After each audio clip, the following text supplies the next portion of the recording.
Hi friends! ఈరోజు dog park వచ్చేసాము. Dear flow ఉంది. రాగానే చాలా మంచిగా అనిపించింది. తలకి రూ. 50 అన్నారు. మా అమ్మ, మా పప్పా కట్టేశారు. బట్ నాకు మటుకు free because it's dog park. రాగానే కోకో కనిపించింది.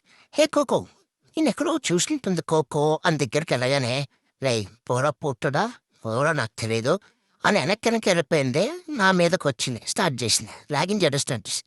నేనేమో ఫ్రెండ్‌షిప్ చేసుకుందాం అని చూసాను. అది ఏయ్! ఏయ్! రాదు నా దగ్గరకని స్టార్ట్ చేసింది భయ్యా. సరే అనుకున్నా. ఇంతలో అంతనుకుని స్టార్ట్ చేసింది. వామ్మో! అని చెప్పి వెళ్ళిపోయా నేను. వెళ్ళిపోయి పార్కంతా చుట్టేసి మమ్మీతో పాటు చిన్న బొక్క కనిపించింది. మా పప్పా రమ్మన్నాడు. నేను పోకుండా మా పప్పా సైడ్ నుంచి మా మమ్మీకి వెళ్ళిపోయా. మా మమ్మీ దగ్గరికి డుకు డుకు డుకు డుకు డుకుని వెళ్ళిపోయా. బావుంది. సర్కిల్ బావుంది. ఇంతలో ఈడొచ్చాడయ్యా లూనా. నేను భయపడదాననలా. వాడు నన్ను భయపడిచ్చాడు భయ్యో! వీడిని గుర్తుపెట్టుకోండి. వీడి పేరు బ్రూనో. కమల్ హాసన్ వీడు. ఫస్ట్ చూసి భయపడుతున్నట్టు యాక్ట్ చేశాడు. మా మమ్మీ పాపం అనుకునింది. కానీ లేచి నన్ను తరుముకోవడం స్టార్ట్ చేశాడు వీడు. రేయ్! నన్నెందుకురా తరుముకుంటాను? ఇంతే కదా తరుముకున్నాడు. వచ్చి నా మీదకి దూకుతుండేడు. రేయ్ ఆపండి రోయ్ అన్న. అంతలో అంకుల్ వచ్చేసి బ్రూనో గారిని ఎత్తుకేసాడు. వీడు ప్లూటో. ప్లూటో నా దగ్గరికి వస్తున్నాడు. ఇది మీలో ఖోఖో ఆడుతూనే ఉంది.